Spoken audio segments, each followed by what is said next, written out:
Dan Alderson, West Ham fan TV, outside London Stadium after a 2-0 win against Bournemouth. Alex, mate, what'd you make of that? Obviously, must-win game. We got the 3 points, even though it maybe weren't the best performances. Yeah, absolutely buzzing, honestly. I think performance-wise, it's definitely not something that I'm going to remember too fondly. We didn't start as well. I thought we just looked a little bit leggy in the beginning. We just had to sort of get into it. It felt a bit like a championship game, to be honest, in the beginning. Also, a lot of the time wasting didn't help. Like, really, I just didn't really expect it from them. I know that they lost their last game and you thought maybe they were going to throw the kitchen sink at it, but we kept in there, and I think it's a sign. I think it's a sign of a good side that we actually get the 3 points without playing amazingly. So, standout players. I think Ben Rama today, excellent. I thought Scamacca sometimes he just tries to do a little bit too much on the ball. He tries to do all these tricks. He just needs to focus a bit more on what he has to do rather than all the other extra things, and I think he'll excel here. Do you think he missed Paqueta today? Obviously, we played 3 midfielders in there. It seemed Downs was playing in that role. I thought, like you said, he had a really good game, but not really his position.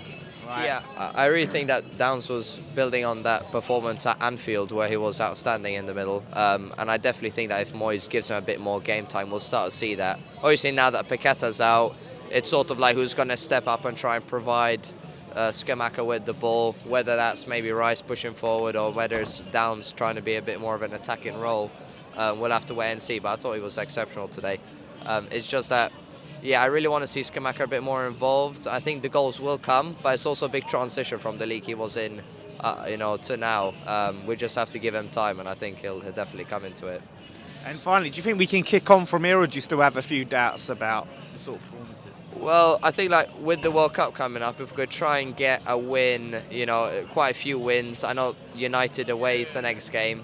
Typically, I'd say that's sort of like a 0-pointer. I don't want to sound too pessimistic because it's such a tough game that they just always get the rub of the green over there. It's like last season we lost in the last minute over there, wasn't it? And that was heartbreaking. So I definitely think that the squad depth helps. That we've added quite a few players. Agued, I don't know when he's going to come back. It might take until after the World Cup, I've heard. Definitely, defensively, Dawson not being available today, but Kera, Zuma, I thought he was pretty solid today as well. But the fact that Kera wasn't a right back, I think a few fans would have been a bit doubtful, but on the whole he was fairly solid. So, Ben Johnson as well. I thought Creswell's been great this season.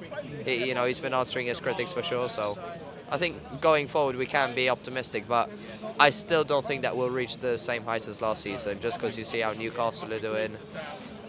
Some teams like that are really kicking on. So, but if we can get Conference League and finish, 10th or 9th, I think a lot of fans will take it. So, Fingers crossed, mate. Hopefully we bloody win that Conference League, mate. Cheers. Cheers. Yeah. Nice one.